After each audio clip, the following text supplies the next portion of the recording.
Welcome in, you bearded bastards. I appreciate you stopping by to hear what this bald bearded ginger has to say.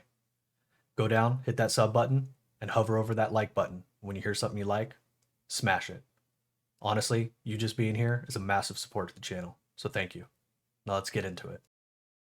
We have all felt the experience of a great MMORPG despite crafting falling to the wayside. My time in World of Warcraft was primarily spent in in-game raiding and was quite enjoyable, but anything crafted was useless outside of potions and gems. Had Blizzard given more time to the crafting system, with depth and further progression into in-game, it would have led to a more enjoyable player experience. Single-player RPGs seem to do a better job at making the crafting experience feel more impactful, but the translation seems to fall to the wayside in the conversion into MMO. In the MMOs I've played that have had decent crafting, it either feels good in early game or it feels good in the end game, but never seems to bridge the gap between the two.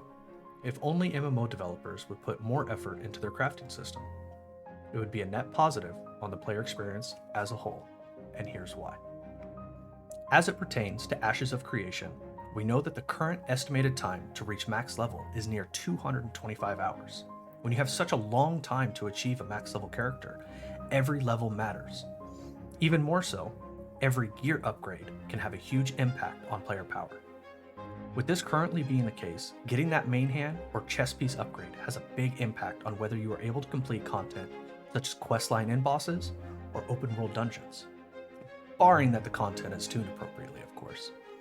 Now this tied with the mob loot drop design of less gear and more materials leads players to craft items for themselves, or reach out to other players to fill those gaps in their character's gear. This to me is one of the most impactful reasons to have in-depth crafting systems, as it promotes the social aspect in MMOs. But Redbeard, I don't like people. I just want to craft everything myself. Sure, Fane, that's an approach, and it can feel great to be the person on the server who can just do it all. Though we have seen this play out many times in games that let you do it all. And the reality is that most of these games die very fast, painful deaths. Take New World, for example. When you have fewer reasons to interact with your fellow gamers in one aspect of the game, it bleeds over into others. Why group up or reach out to others when you can just do it all? This leads to a further mindset of wanting devs to create more solo experience gameplay. While solo experience is important in any RPG, having too much content being tied to it reduces the impact the player has on the world. Why would the world, or even other players, care that you can do it all? Because they can too. This thought leads us into the impact of crafting within the economy of a game. With everything we have said so far and how it affects the social experience, the primary way people will obtain gear upgrades is through in-game systems like the auction house. This creates value around a craft, thus a player. If everyone can do everything, then no one has value. But if you are the greatest swordsmith on the server, or even just in your node, then people will seek out your products knowing that by coming to you or buying your listings, they will obtain the most powerful upgrades. You then, having obtained your wealth from crafting these weapons, are putting your gold back into the economy by purchasing rare crafting materials or blueprints to further expand your crafting empire.